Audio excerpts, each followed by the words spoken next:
So far, it's been the summer of Gsrc Lap. The points leader has done it. On the calendar for BRL competition, to sit up and play the first 3 rounds of the season. The question's going to be, though, how will things go this evening? A very different racetrack to tackle this evening as the sun starts to set here on the Global SimRacing Channel. Good evening, everyone, and welcome to Stafford Speedway in Stafford Springs, Connecticut, for the 4th round of the 2020 Season 3 campaign for the Bootleg Racing League Grand National Series. I'm Justin Prince. Alongside of the booth tonight will be Ryan Jones for what is expected to be a thrilling race here at Stafford. Behind the scenes, star director Sean Ambrose, and he's using cameras provided by Ducky Beer. As these drivers prepare for what's expected to be a bump 'em and push 'em type of race tonight, let's get ready to take a look at your Gsrc Lap guide for Stafford.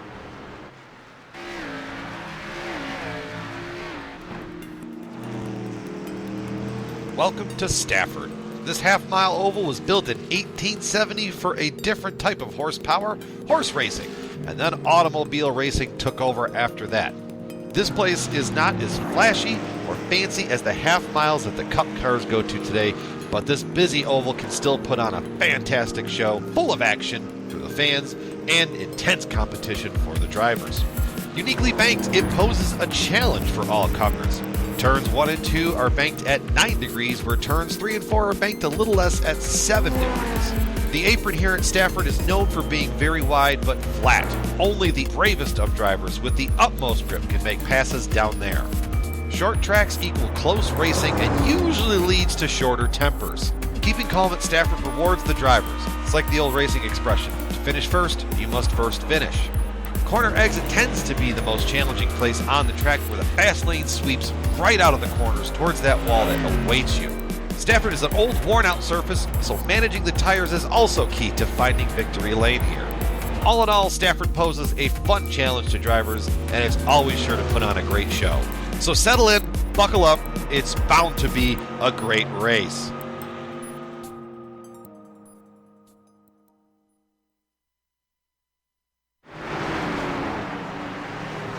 Let's look at your Gsrc Lap guide for Stafford. Now, as these drivers prepare for tonight's action, let's bring my co-announcer for tonight, Ryan Jones. Ryan, these drivers all set to tackle a half-mile oval. Your thoughts on Stafford? Great little racetrack, isn't it? You gotta really get it around the corners. It's quite a tight curve through there. Not much banking either to help you get through. Got to use those brakes plenty. But Stafford themselves have developed a very good reputation with iRacing now, thanks to their East Stafford series a few weeks ago, which was broadcasted thanks to us here at Gsrc. So good to see the virtual Stafford track back today for the BRL Grand National Series. Expecting a really good show across the 7.5 to 9 degrees of banking around this racetrack. But before we look at how the championship's faring so far, it's time to thank our sponsor, The Cruise Shop. They're a highly experienced team of travel agents that have a high passion for travel. Cruise Shop specializes in cruises, all-inclusive resorts, escorted tours, Disney, family travel, groups, honeymoons, and weddings.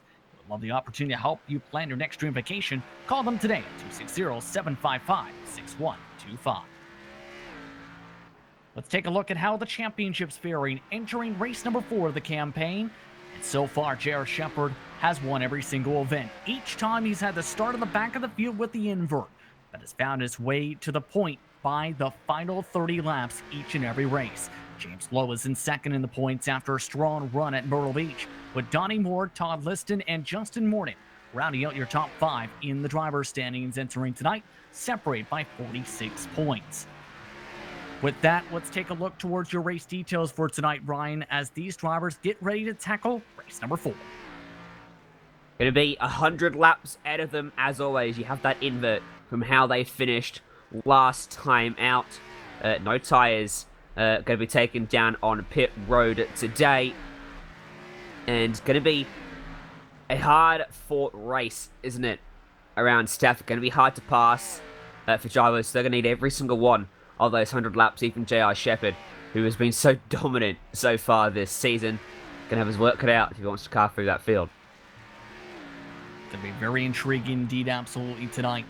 But before we get to our discussions about what to expect for the race, are you interested in advertising with GSRC? Our channel's 1 million monthly global impressions are a great way to get your branding seen by a diverse audience. Follow the link in the description for the YouTube version of this broadcast to learn more about the Global SimRacing Channel. As these drivers make their way around the racetrack, practice continuing pace in the 19.8s to 20.2s at the moment. But tonight's interview is currently the man at the bottom of the board, the man in charge of the show here in BRL competition. Lil Joel joins us in the broadcast booth. How are you feeling tonight? Good. How y'all doing? Doing good. First things first, what type of race are you expecting from your competitors tonight based on what you've seen this evening? It's looking like it's going to be a bottom line only. I don't think we're going to have a second lane come in, so it's going to be really tough to pass. Somebody's going to have to make a mistake for me to pass anybody. Overall, how would you describe how this campaign has gone for you and your series, whether across the street stocks, the modifieds, the dirt street stocks, and the sprint cars in 2020? Business has been good. The racing's been awesome. Participation's been good. Local short tracks are starting to open up now, so car counts will go down as they usually do in the summertime, and we'll pick right back up in the winter. Now, in your opinion, how do you feel about how the championship fight has fared so far for your series? At the moment, Gsrc Lap with the points lead after winning every single race so far. I don't know what it's going to take to knock him off of there, but it makes for even more fun for everybody trying to step it up and keep up. And the points are close, but he's tough to beat. Overall, what's it going to take for you to show the same performances you've had the past couple weeks tonight here at Stafford? Tonight, for me, I'm going to have to get lucky. I haven't had much practice this week, and this track and I don't always get along very well, but it's still a fun track. Anyone you want to thank before we let you get to the racetrack for the final 5 minutes of practice? Yeah, I just want to thank everybody that comes out every week, and everybody you see on the track. That's who makes this league work. Without them, we couldn't enjoy our shared hobby with each other every week. Have a lot of fun doing it. Thank you very much for the time. We'll let you get back to the racetrack for the final moments of practice. You bet. Thanks. Well, Joel joins us in the broadcast booth. He is among the many drivers ready to take the field this evening here at Stafford. 14 drivers at the racetrack tonight. Just James Lowe is at the top of the board over Justin Morton. Donnie Moore rounds out the top three. A 19.810 is the quick time in practice. The track conditions haven't changed throughout the day. Street stock started in high noon, while the SK Modifieds raced in cloudy afternoon conditions. Now as the sun starts to set, it's 83 degrees track temp Fahrenheit, 78 degrees the air temp. Very high humidity though, Ryan, at 68% this evening. Yeah, indeed. So, a little bit of a tricky temperature for these guys and conditions, but it shouldn't be too high for them. Track might cool down just a little bit as we get into the race as well, and you might see more of that as we get further in, and that is damage you don't really want to have in the race, because that will end your race very quickly. Remember, these drivers do have one faster pair available in the pits if needed, but you don't want to rely on it. We've seen several times already this season, Ryan, where cars have to use it. Most outside of Gsrc Lap have not been able to carve their way back up into winning contention. Interesting point about Shepherd. I mean, in practice here, only running in 6th, he's about a 10th and a half away from the quickest time. So, in terms of outright pace, certainly in practice, not really showing it right now. The thing is, one driver had shown pace. You've seen Justin Morton, who won the street stock race. Shepherd, though, did win the SK Modified race. Started in P5 with the inversion. Depending on attendance, remember, that can shuffle around that top 8 inversion. He ended up leading 65 of 100 laps in that race alone. Tonight, it's going to be interesting to see how he tries to save the tires, I think, Ryan, because that's been his strength. Being able to calmly cut through the field, save tires once he gets up to the leader, then pass them once he sees them start to slide. Well, having those sorts of slides going to be crucial to have it.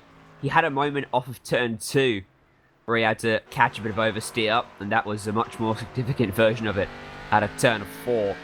Being smooth, using as little steering input as you can, smooth application of the brake and the throttle, they will come together to give you that good tyre wear, where by the end of your stint, you should be able to cruise on up to the guys up in front of you who've been running their stuff hard, and they'll start to fall back to you late. Todd Liston looking to carry some momentum. It was talked about a little bit that the bottom line is expected to be the line to be on. Some drivers in the modifieds as well as the street stocks try to use a little bit of the apron as well to help rotate the car. Liston, remember, at Myrtle Beach, got stuck on the high line for about half the race. His tires were shot for the second half of the event at the 87 machine and finished to the back of the field. If you are someone that's in that situation where you're stuck on that top line, how do you try and find the hole quickly to make sure you don't lose that time without, say, getting a shot from the back as soon as you try and dive into the hole, as just like that Shepherd's on top of the hole.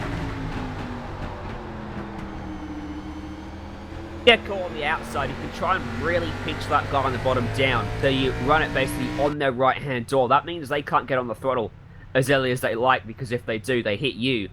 They have to put in more steering angle as well to keep the car lower off the exit. So that means they can get slowed up quite a bit more than they normally would running that low line, which can allow you to get the run off the corner and potentially even clear them if you throw it in deep enough into the next set. So it's definitely doable, but it's extremely hard, and it all depends on who you've got next year. Under a minute to go until we roll towards the starting grid and see how these drivers line up. Who are some of the drivers you're keeping an eye on tonight based on your experiences with BRL competition? Repeat that question, Justin. I actually lost you for a second there, buddy. The question once again is, who are you keeping your eye on tonight? Shepherd, obviously, I think. From what we've seen this season, you can't go past him, can you? He'd pretty safely put some money on him to at least grab a top 3. Potentially even a win. And we'll see what he can do. Keep in mind, Shepherd, the driver on the right side, now make it left on the screen, has won a majority of this series' events in its history. Quickly approaching 20 career wins entering tonight's action. But it's about time these drivers get their way to the starting grid. Final moments of practice wrapping up on the racetrack. Let's take a look as these drivers are all set to see where they'll start the inversion for tonight's action. Drivers now making their way towards the starting grid right this moment. And with the invert, it's Lil Jewel who will have to start from the pole tonight. He was the slowest driver in practice, unfortunately for him. Stiboki starts in P number 2, Ruben Alti starts in P number 3, Donnie Moore, James Lowe round out the top 5, Morton, Shepherd, Segawa round out the top 8, with those positions 7 drivers inverted in total tonight. Todd Liston starts in P9, Jeffrey Hardin rounds out your top 10, Ryan. Bruce Pearson, Kurt Smith, 11th and 12th, last row of the grid, Jason Mender, and Brian Dead. So up on that pole then, Lil Jewel. Now, he was telling us about how difficult it could be to pass today, and he wasn't looking forward to it because, well, he was struggling for pace. Now, he gets to start up on that pole, Justin, and that might mean he can have a bit of a better run than he probably anticipated, because as long as he clears him down into turn 1, he's got clean air. That's going to be very important, I think, but the question is going to be how long can he hold it? He's been able to hold on to top 5 positions on the racetrack with the track position with the invert the past couple rounds. See how it plays tonight. But once again, these drivers getting all set to go. It's not just race night. in the real world here at Stafford. It is in the virtual world. Stafford is a track that is half a mile with a distance of about 2,800 feet in surface length around the outside of the racetrack, 2,500 on the inside line. 500 feet in total backstretch, 550 the front stretch, with turns 1 and 2, 9 degrees, 7.5 degrees of banking in turns 3 and 4 at this great facility that's been open since it hosted horse racing in the 1870s. It is May 15th in sim day, approaching in sim time of 1900. That is just prior to 7 p.m. It'll be interesting to see how this plays out tonight as the drivers are all set to go for race number 4 of the season.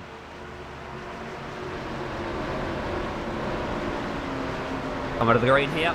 We'll go that for the first time today. Lord Joel comes off the racetrack. In control of the field, green flag is out. We're underway from Stafford. That's a good jump from Jill.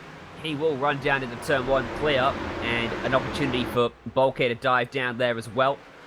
The top 2 of a single file themselves out, but then it's all on behind him, 2 by 2, third on back. There's that difficulty to try and get clear. Joel, though, able to pull away from Bulkhead by 4/10 of a second to lead the first lap. He's still stuck on the bottom side. Moore trying to work the top still. James Lowe, Justin Morton also fighting with J.R. Shepard. That's about third all the way back to P7, double file. Altis just struggling to get that run off the corner. It checked up. J.R. Shepard.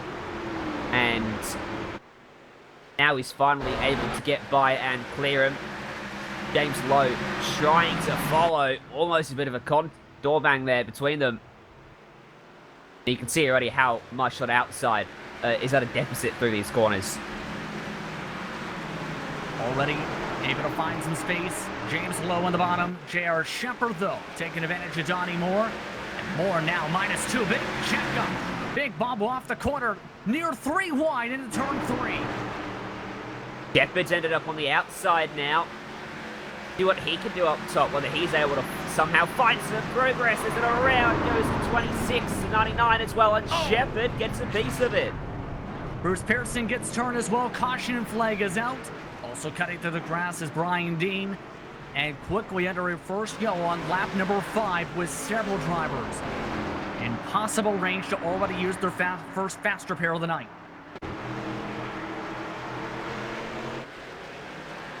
Take a look at the Gsrc replay. Talk us through this run. Donnie Moore came down to the inside, just the smallest of overlaps from Lowe. Gets into his left rear, turns him around, and down there, everyone's trying to check up. That causes the few more to get turned. And Shepard, he just washed up the racetrack trying to jump on that brake pedal. In fact, he might have got a little touch on the left, right there, and he was left with nowhere to go. It's so easy to lock up the brake, mind you, trying to avoid the cars in front to slow it down. Yeah. Once you lock it up, Ryan, that car's sliding right up the racetrack towards the wall. Now, obviously with short tracks, you can run around with damage, and you can get away with it more often than not.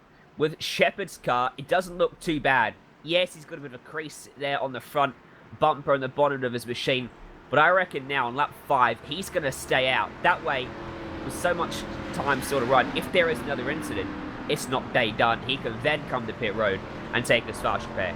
You've got to leave that fast repair as late as you can. Yeah. Otherwise, you're putting yourself on the back foot. So to recap, James Lowe involved in the incident. Bruce Pearson hooked at the end of the incident. Shepard involved as well. Donnie Moore also involved with damage. While Brian Dean moved up to P8 by cutting through the grass around the pit exit to avoid all the calamity. But Lord Jewel still in the race lead. He looked very comfortable to start off with. How crazy he was getting about third on back, Ryan, to be able to pull away like he was. It was a good jump for those top 2, wasn't it? Joel and Bulky were starting to pull, but it was completely on for third, as you mentioned. They were all trying to get to that inside. Altis struggled to actually clear them. Finally did. And then Ruben Lowe was about to go with him. And then, of course, we saw how that resulted down at the entry to turn 1 a couple laps ago. But the lights are out. The pace car wanted to go under the caution. And we will stack them up and go back green next time by. To recap your top 10, Joel, Bulky, Altis, Liston, Morden, Sigawa, Menda, Dean, Moore, and Hardin are your top 10. Shepard shuffled to 11th. Lowe shuffled to 13th. Pearson shuffled to 14th with a caution. While Kurt Smith, he's in P12. All set to get back going. Field in control of Jewel. Green flag is out. Back to racing for the second time.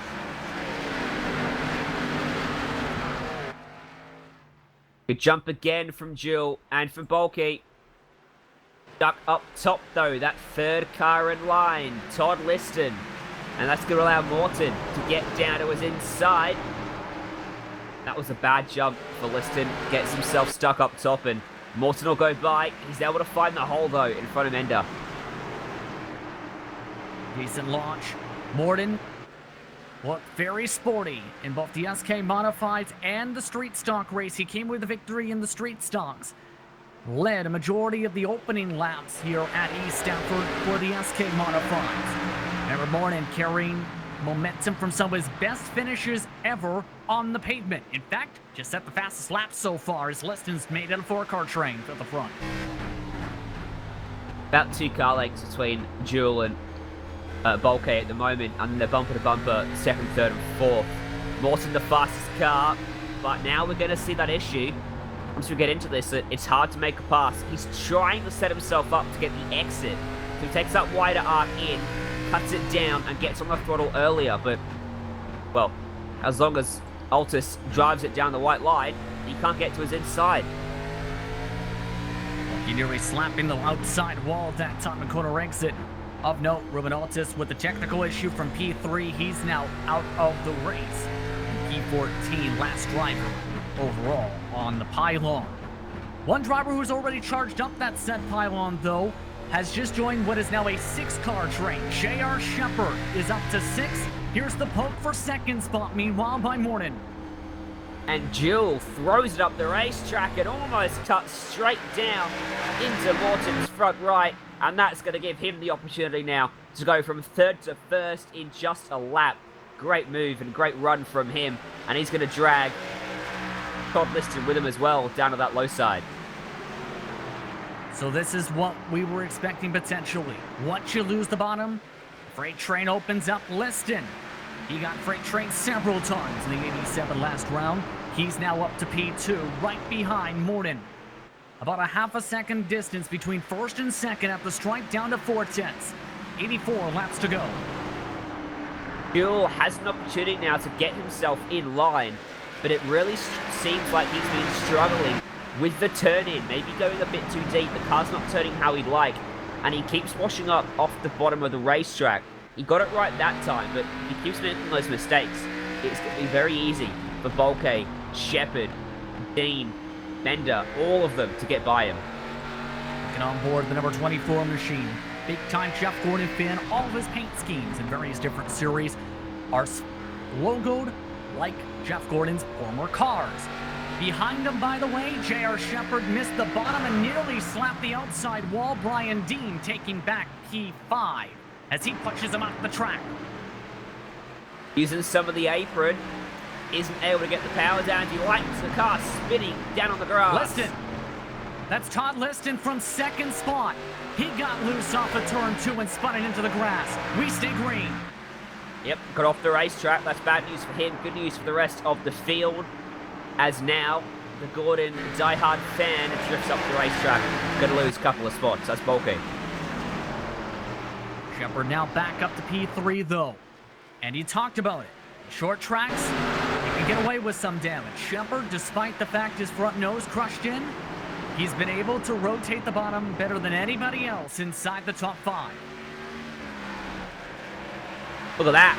Big aggressive lunge down to the left-hand side of Lal Jewel, and that will be position gained up into 2nd place for Shepard.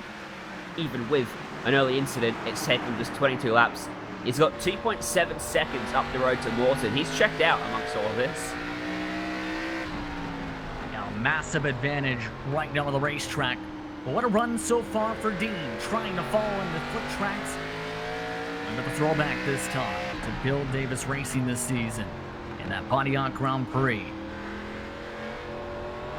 Yeah, Everyone Dean else, though, is started single dead filed last. out. Pardon me, Ryan. Dean started dead last. Done a very good job, but he has just followed Shepherd through, hasn't he? And he's sticking to him very well. Now, plus 11 on the race so far tonight. One of the faster cars on the racetrack. In fact, he was faster than the race leader by nearly a full 10.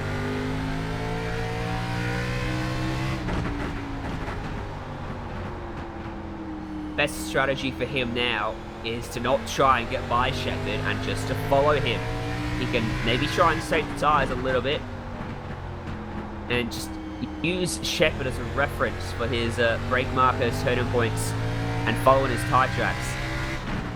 Shepherd should, in theory, drag him up towards Morton. But looking at those lap times, they're pretty even, those top three. Yeah, that's the thing. How long will the tires shape out? Especially, say, if you're in a fight for P4. Currently holding on to 4th. He's been plowing tight, it seems, Ryan, for the past 10 laps or so, ever since losing the lead. Ever since he was in the lead, really, he was still struggling to really hook that bottom. But he's doing a good job, especially for how uninspired he was with his chances coming into this race. When we spoke to him just before the green.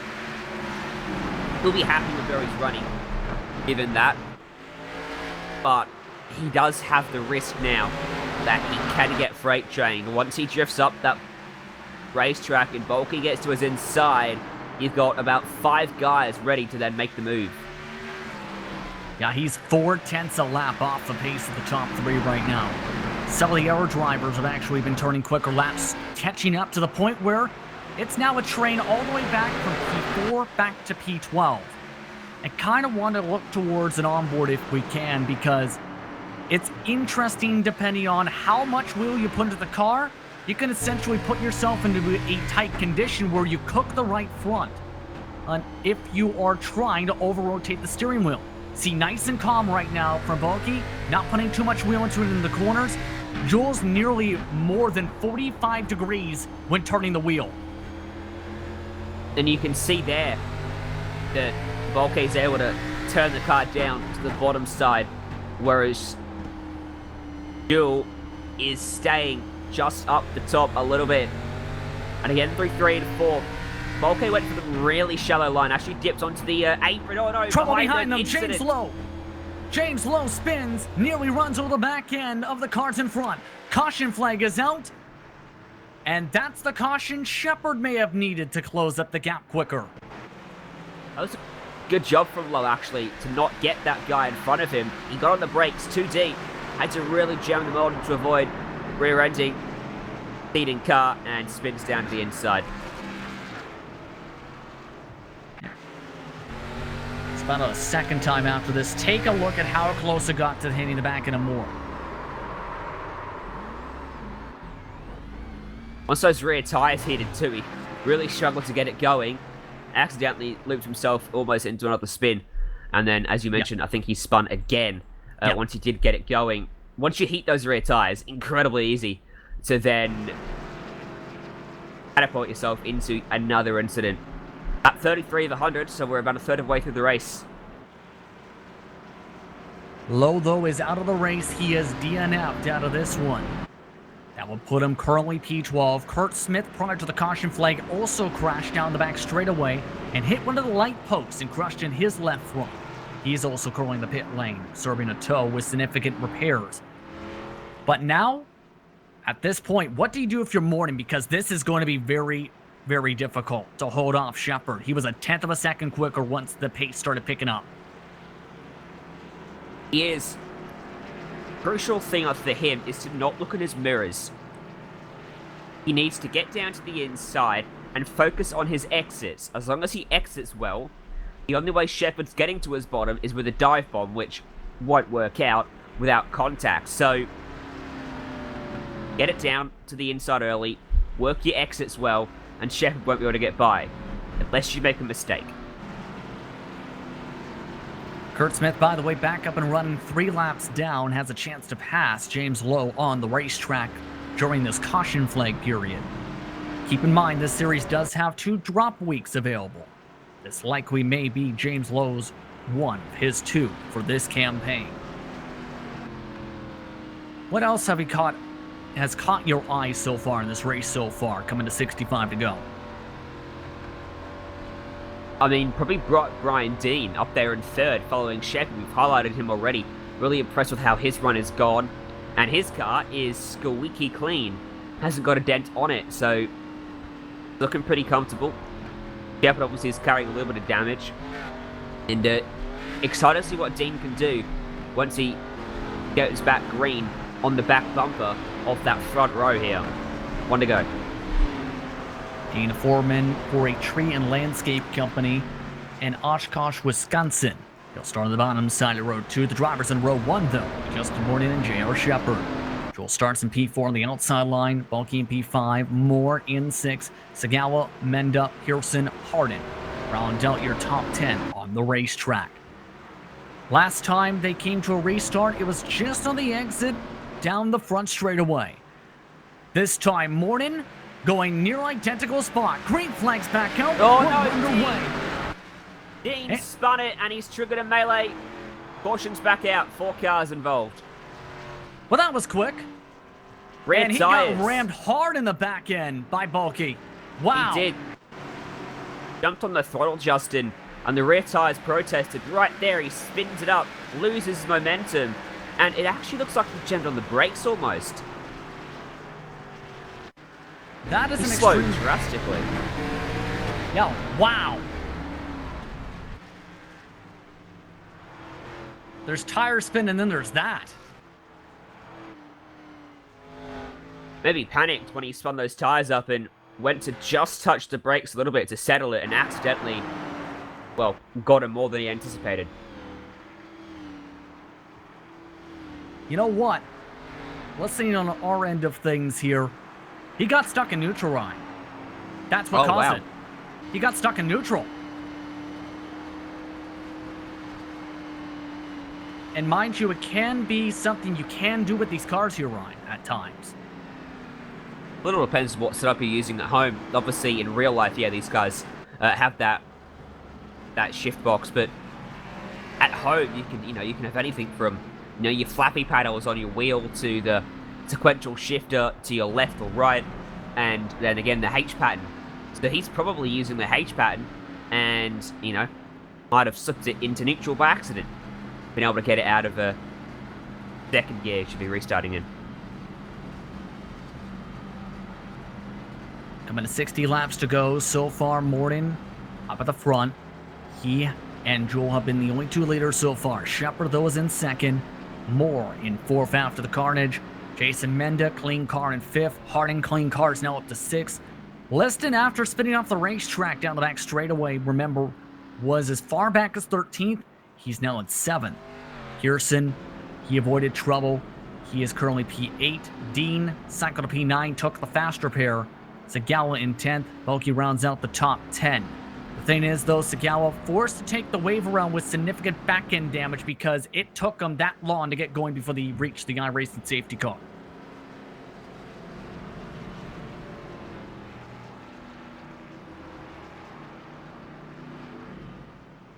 He'll be on the lead lap there. That's all that matters for him. And in terms of damage, hasn't got enough where he would have needed to come to pit road. So he's not at any sort of disadvantage there other than being at the back where he really would have been anyway. As we get that one to go, he gets a wave around. He'll race back around to the rear of the tail of the field. All stack them 2 by 2. We'll try this again, shall we? Absolutely. Get Morton in the control car. We'll try this one more time, shall we? Pace car off and away. Morton last time went right at the restart trigger for the flagman. Earlier jump this time. Morton's off and away. I think he almost pretty much went on the green there, actually. Yeah, Left the it green almost was as late as he could. Green was actually a bit earlier, in fact, compared to the last time, Ryan. Either way, good start.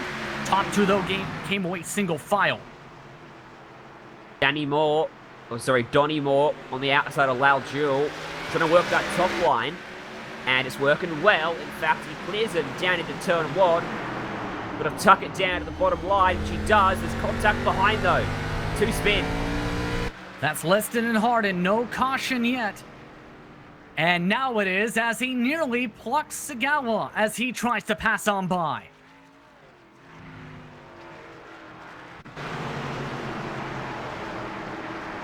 Let's take a look at some of the craziness. This is Hardin. Hardin up top in that chrome gold car. Comes down to the low line and into the back of him. Yeah. They both spin. I reckon Hardin was on the brakes a little bit more than he wanted to because of low in front, which may have triggered that car behind, the 87, to end up turning him around, top Liston. Yeah, then Dean got into the back of Liston. I think, too, that's how he got into the grass.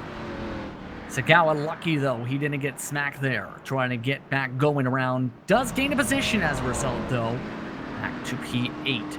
Lucky dog is now Austin Bulkey. Ryan. The classic nose-to-tail incident, isn't it? You see it a lot on the short tracks such as these, where you're hard on the brakes. Obviously, in NASCAR and Oval Series, there's no brake lights on these things, so you are pretty much guessing and, you know, assuming they're not on the brakes earlier or harder than you. In front, you're really going just based off proximity to the back of their car. And so you do often see these sorts of incidents, and on these really short, tight tracks where it's hard to pass, you're looking for every little half a tenth you can find. Not too surprised to see an incident like that. Something I have picked up on, Donnie Moore. I keep seeing sparks flying out the back of his car, as if something is dragging the bottom side of that car. That shouldn't be. But he's the only one that's got it. On the right side, if I look from my chopper cam, I can see it. Yeah, you can see how significant the damage is. And remember, this is a car with the new damage model. It was one of the first ones, mind you, that was tested upon and released to the public. Meaning you can break off fenders, break off tie rods and tires, have a significant amount of damage, and in some cases, break the hood pins and cover up the windshield. Through the corners, it seems to be sparking, not... Right there. Yeah, there you go. That's from the fuel tank, I think. Yeah. It is. Yeah, it's that's from a the new fuel one. tank. That's a first. So it's Yeah. on the left side of the car, excuse me, but... Is it actually fuel? I don't know, but it's something in that area where it seems to be coming out from one of the holes in the back deck lid. From the back bumper around that screw around where where the catch can would go. Just about that exact vicinity. Either way, though, it's Morton and Shepard in row 1. Or we'll try and wheel that Sparky machine from P3 alongside Jewel. Menda and Dean in the row 3 spots. Liston, Pearson, row 4. Hardin and Sagawa round out the top 10 in the first 5 rows. Bulkey, the only air driver outside that group in the lead lap. Kurt Smith still laps down. Once again, to the restart box. Off and away goes Morton. Bender had a faceless spark sliding up for that restart. Good jump from Morton. Shepard will follow him. And a few of them wash up the racetrack behind. Sparky McGee will slot into 3rd place. That's Dottie Moore. And then 2 by 2 behind. So the self-employed master plumber holding on to P3. Jewel getting loose behind them. Dean gets checked up. No trouble. Everyone able to keep it straight. Great job from Dean to jam on that brake pedal and not turn Jewel around. And we will avoid yet another caution as we just crossed the half race distance mark as well. 49 laps to go this time by. As you can see, Dean wants to get going. This is again for P5. Full force back to the top side. Liston trying to follow through. Move Dean back inside the top 5. Now the question's going to be, can he get himself back at least to P3 where he was before? Potentially get himself in the fight between the leaders who are within 2 tenths. Jewel's really struggling now. Car's going further and further away from him, it seems, as this race continues. But up front, looking from the back bumper of Justin Morton's car, that is the crumpled front end of J.R. Shepard, poking to the left-hand side, not carrying enough momentum out of the corner to get the overlap. But Morton can't afford to make those mistakes where he drifts wide. the last time these two teams and two drivers battled was in the SK Modifieds. Earlier this evening, Shepherd stayed behind for about 10-15 laps, then made the move. They were about dead even for about that certain range before Shepherd picked up a tenth of a second a lap. Looking like he's trying to just apply the pressure, it seems, Ryan.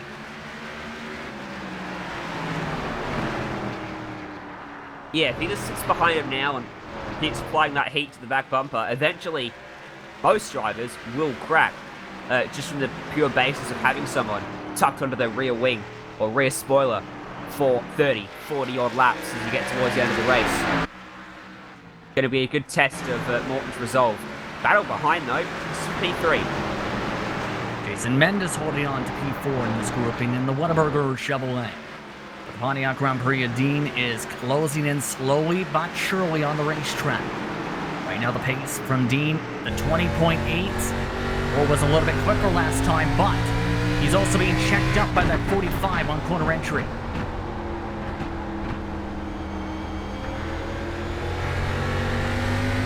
The little nuances. It's a bottom line racetrack, it's one line, but they're all taking very slight different variations of it. You see there, they're running 3 different places on the racetrack in the middle of the corner. Now you see, now he's trying the high side. One of the first times we're trying to see this tonight. Dean trying to squeeze down Menda from the top line to take away P4. I guess when the bottom doesn't work, you make your own line. And he's carrying enough speed that he might be able to do this. He's getting further and further up with each corner. Now his nose and nose, they're pretty much together. He might do this, I reckon. He's pinching them down exactly like he needs to as well. As soon as he goes a lane or two further high, it becomes very easy for Mender to take it back away, but just lost out there as the caution behind through turn 2, a car on the grass. Jeffrey Hardin once again, and this time hits Sagawa. It's a mixture of 50-50 maybe, because Sagawa got stuck against the fence, Ryan, but then Hardin bobbled up the racetrack trying to defend Bulky behind him. Is the replay? Yeah, up into the fence, and then... Ooh, that is hard to call. They were pretty much 3 wide into the corner. And I reckon... third car on the shot, I didn't quite catch who it was, sorry, on the bottom side, might not have known about the slow car up top. Yeah, Austin Belke, who is trying to make a move potentially on the inside line.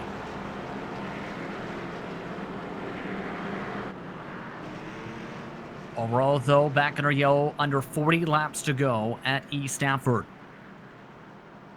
On the bright side, if you're a Kurt Smith fan, this case gives him another lucky dog.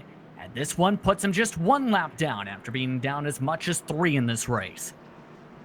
But the interesting thing before the caution flag there, Ryan, Morton started pulling Shepherd once again. About a half a tenth to a quarter of a tenth a lap at the front of the field.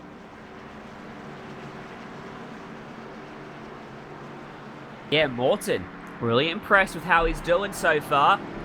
Just gotta, as I said, keep that resolve. And keep looking forward and not looking back. As soon as you start paying attention to your mirrors, that's when you start to make the mistakes, because you start worrying about what that guy behind you is doing, as opposed to hitting your own marks, your turning points, your braking points, your acceleration areas. Should note you've seen old Joel pull off the racetrack. He elected to come down with little visible damage to the race car. And cycle back to P11 on a 9-second pit stop. Go ahead. He might have felt he's got something internal to that car, because he really dropped quickly. He'd held his own for the first half pretty well, hadn't he, Justin? But by the time that caution had come out, he'd been shuffled right back to the final car on the lead lap. So he might have been feeling as if something was going wrong on the internals of that car. Might have knocked it somewhere on the racetrack. Either way, it also puts him at the back of the field, at the very least, behind Sagawa and Hardin, who are rounding up the top 10. He was there anyway, so it's not much of a loss, is it? He was still around 6 or 7. Oh, I think he dropped, Justin. I think I was watching him. I think he was actually running 11th when the caution came out. He fell really quickly. Oh, he would have gained a couple spots due to the incident, but yeah. either way. Roberts doubling back up once again. Gordon and Shepard in row 1. Warren Mendo row 2. Liston and Dean row 3. Pearson and Bell keep rolling out some of the top positions on this restart. Morton looking to get his first win of the season and break the 3-win streak set by J.R. Shepard. But Shepard tries to win his 20th career series event. Green flags back out. Another good launch for the TDR machine. So easy for that pole man with the control car to get that launch. Just needs to make sure it doesn't become predictable as they bang doors behind. That's Donnie Moore getting inject by Jason Mender on the outside as he broke loose and came down the racetrack. And he's going to do it again on the floor. That's going to put Dean down to the grass. No caution flag. Dean now in the middle of the infield. He's back going from the pit lane, as well as the Legends Oval. Battle for the race lead, side by side. Shepard on the bottom groove. 33 laps to go. The Sunoco Fords to the point. Well, he got to the inside, and from that point on, it was going to be very hard for Morton to not relinquish the lead of the race away. And, well, now we see what sort of pace Shepard's got under the hood of that car, now that he's got clean air in front of him and no one else left to pass. Already the gap 3/10, and this has been where he has been able to run away in the late stages. Been methodically been able to cut through the field.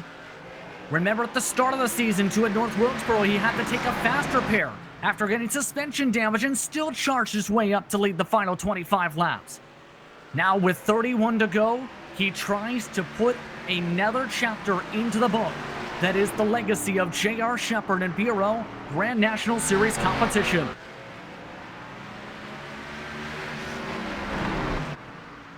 Might not be leading the race anymore, Morton, but he has still got a lot of pace. I mean, the top two themselves are 2 seconds clear of the rest of the field.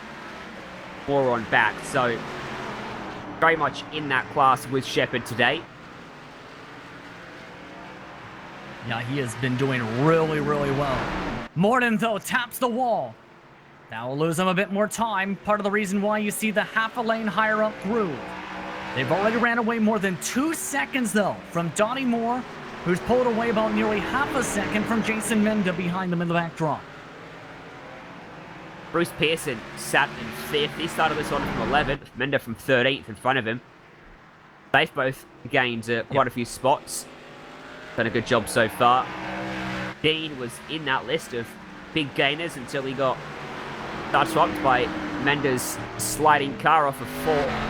Looks like Mendes got that under control after he made that mistake. 2 exits in a row now. Looking like Morton's trying to diamond the corner off here, Ryan, rather than run the bottom like he was doing before. Kind of similar to what we've seen him try and do at Myrtle Beach. Yeah, he's got to find something, doesn't he? If he wants to win this race, he needs to find some way to lap quicker than Shepard. And obviously the low line wasn't working, so I want to still run that low line, but let the car drift up through the middle and then cut back down to the exit. It's very subtle, obviously, here on this particular track, due to the way the banking is, or rather isn't, because there's not much of it. He's only working within that, like, low lane you see, divided by the white lines, but he is doing it. And it will make a difference, good or bad. Not that time, though. You can see how careful he's trying to be on the throttle as well. And hear it in the sound. Starting to get dark as well. Track is changing as the light slowly starts to fade. We'll be finished before the lights take hold, but a bit more cloud cover. The sun dips a bit lower on the virtual horizon. Track temp remains pretty much the same, though. Currently gaining a couple 100s at this point. P7 starting to heat up a little bit. Todd Liston. He's currently trying to hold off Joe Sagawa, who's trying to fight back. This scrap has been going on for a few laps or so. Lil Joel has now entered the fight as well. He's back up to P9. Bill's got some pace now that he's taken that trip to pit road. And he's going to use it. Going to get by Liston. Up top, Liston finds a fast track backwards. Hard into turn 3. Gets the back bumper of Jill. stems in for a little slide, and now Bulky gets down to the inside. Liston passes him. Got an overlap on Jewel as well. Austin Bulky trying to use a bit of the apron. He's been trying this run for a little bit. Able to clear on by Liston. Now tries to take back P9 for the boss man. Bit of a squeeze from Low, in fact, in the corner. Still able to clear on by. Did separate this battle, however, by at least 5 car lengths a car. Probably a bit unhappy with the bump he got from Liston. A lap or two ago it was now. Because that's cost him a couple of spots. And an opportunity to go even higher in the order as well. So maybe that little squeeze was just him saying, hey, I'm not happy with that. And now Liston drifts wide on Jewel and get back by him. All things going well. Luca's been able to catch up, though, to this group. Brian Dean, from about 10 car lengths back after his spin on the front straight with the contact with the Whataburger machine. He's now back inside the top 10. He's only a 1/10 of a second a lap off the pace of the leaders. And that will shuffle Liston back. Whoa, Jewel, way up the track. He actually got a bit of a fence up there. I think he got stuck to the wall again. It's so easy with how this car is flared out a bit more to the right. The term back in the day was Twisted Sisters, where they were twisted in terms of the bodywork, aerodynamic-wise, especially for the super speedways and the big tracks. It's so easy to get that right rear stuck in the wall. Your right front follows suit, and you're stuck in the fence for half a track.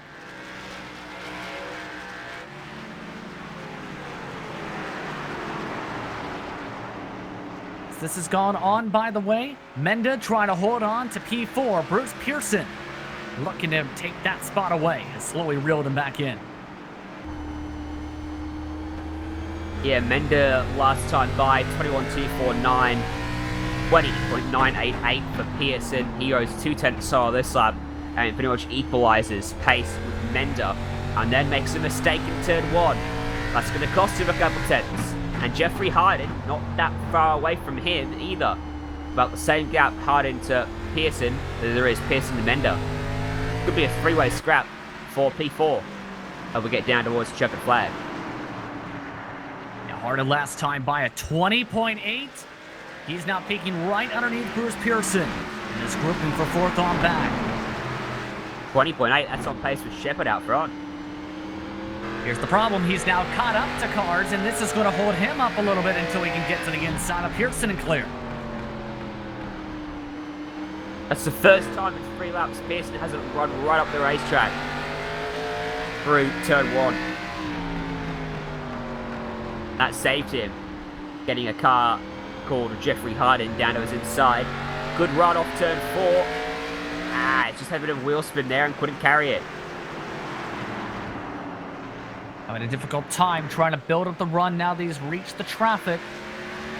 For Jeffrey Hardin, his average finish entering tonight on the season, 12th.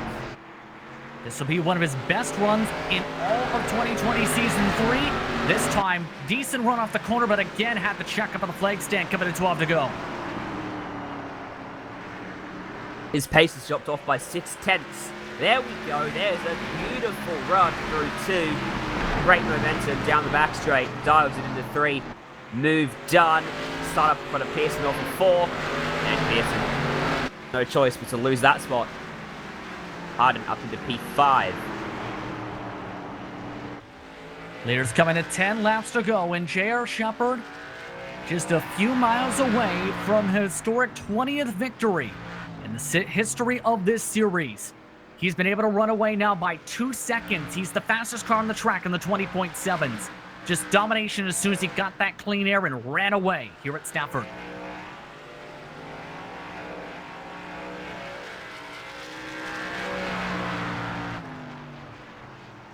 For J.R. Shepard in his history in this series, won 8 races in Season 1, 8 races in Season 2, hits the wall down the backstretch, and has 3 victories in Season 3.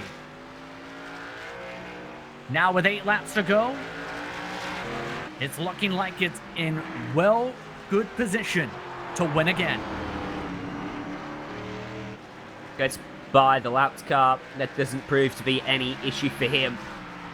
He is looking comfy out there at the front for now. Touch wood on that. Behind, though, Bender and Hardin. Still only half a second between them.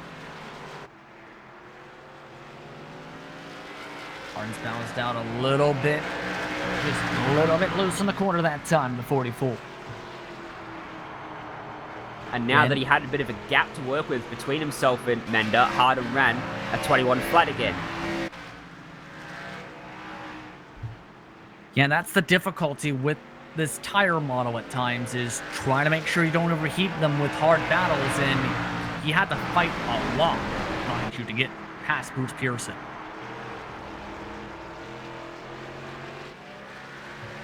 As soon as you get in the wake of a car in front of you, you do work those tires harder regardless of what you do, because there's not as much downforce. You've got to work it just a little bit harder through the middle to actually get the car through there at the center speed.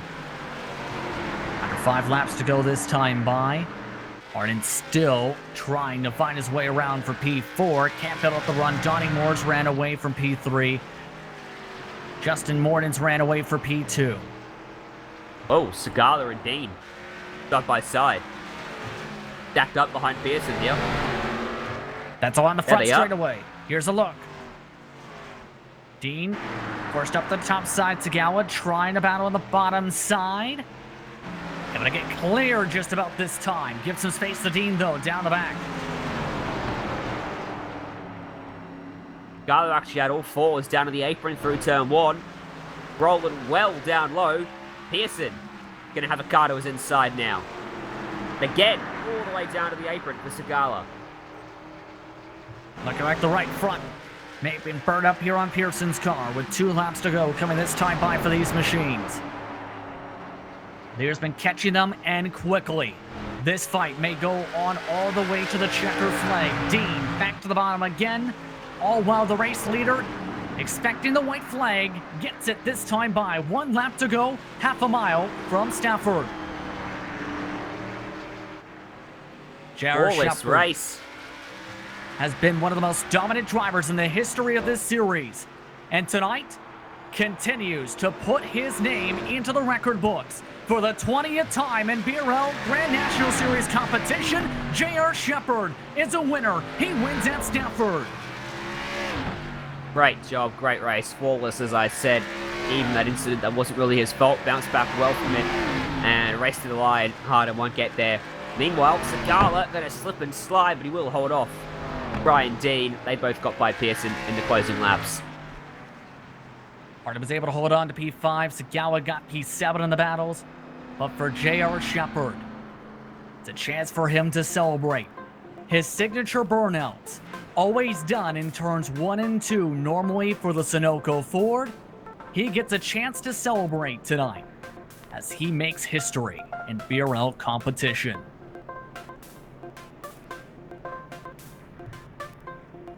As he gets to celebrate, we'll take a step aside. Post-race coverage coming up in just a few moments. You're watching the Global SimRacing Channel live from the virtual Stafford Speedway in Connecticut.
Welcome back to East Stafford Speedway in beautiful Connecticut for more coverage of the BRL Grand National Series.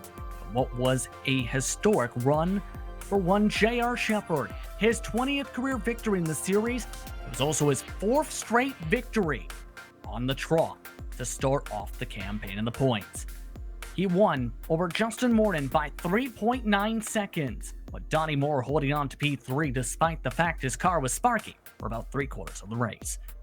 Jason Menda charged from 13th to 4th, while Jeffrey Hardin finished inside the top 5.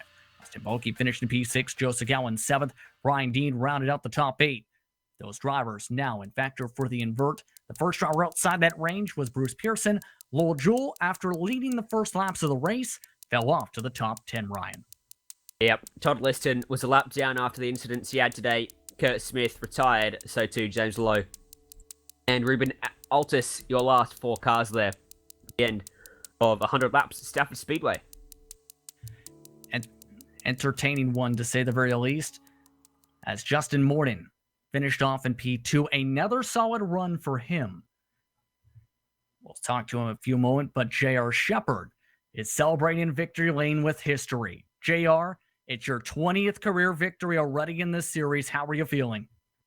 I'm completely surprised. I don't know how that one worked out tonight. The incident in the turn 1 around lap 10, I had to lock the tires down pretty good, so flat spotted them a little bit, and took a little wear off of them. So I'm really not sure how I was able to come back through the field.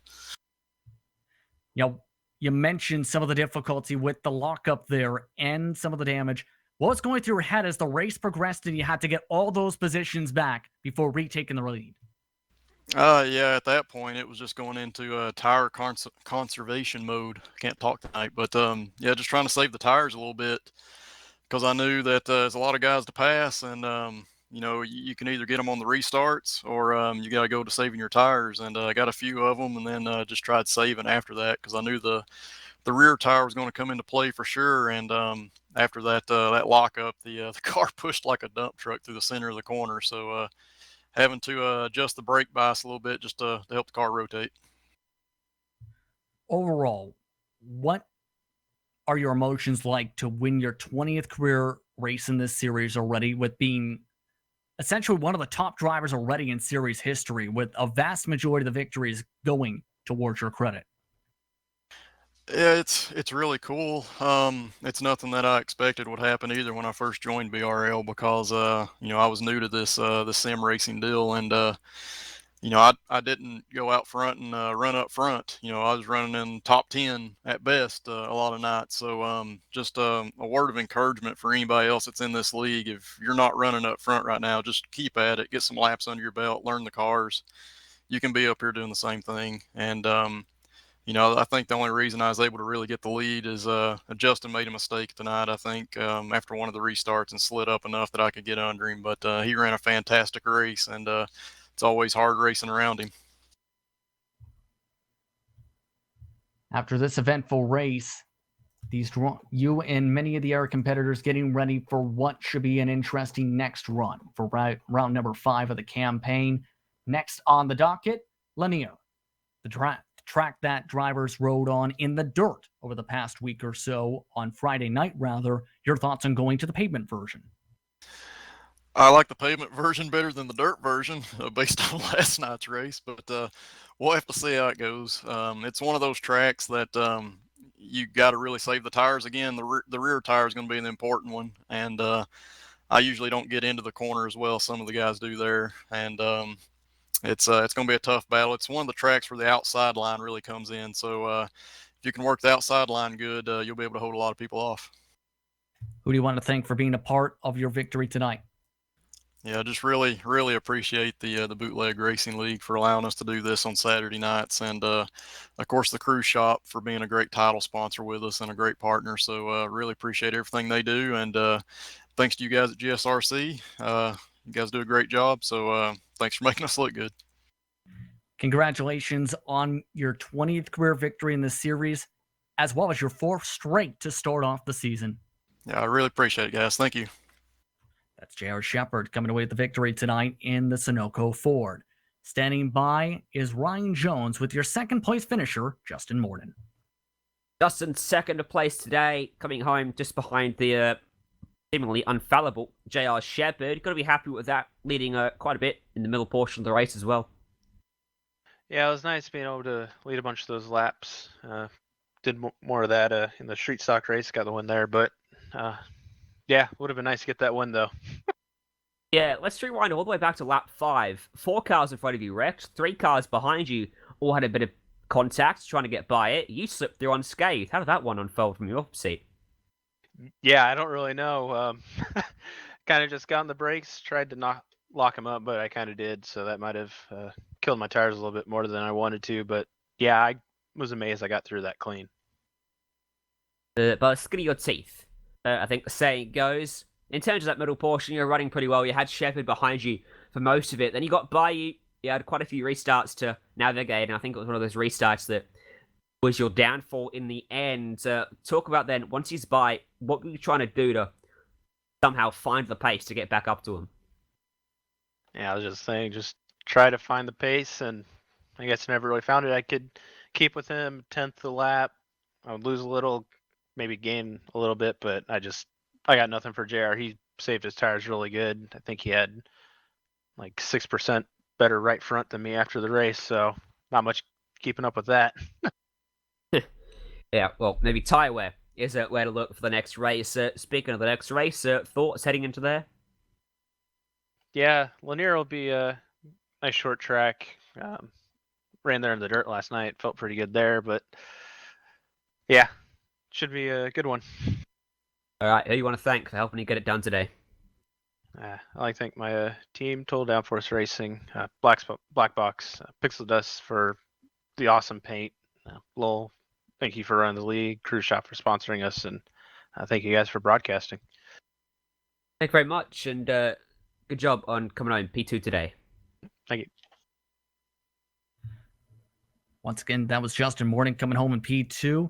Driver coming home in P4 just so happened to be Jason Menda in what was the drive of the day from 13th to 4th. How are you feeling coming home with the top 5 tonight?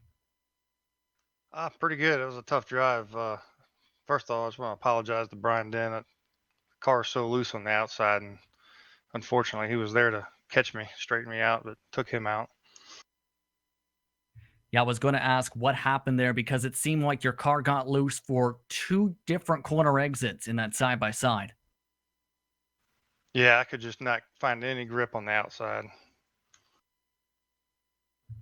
What were some of the things you were trying to do to try and make sure you held on to track position and held on to the grip? Because several drivers seemed to deal with tightness, it seemed, off the corners where they burned up the right front.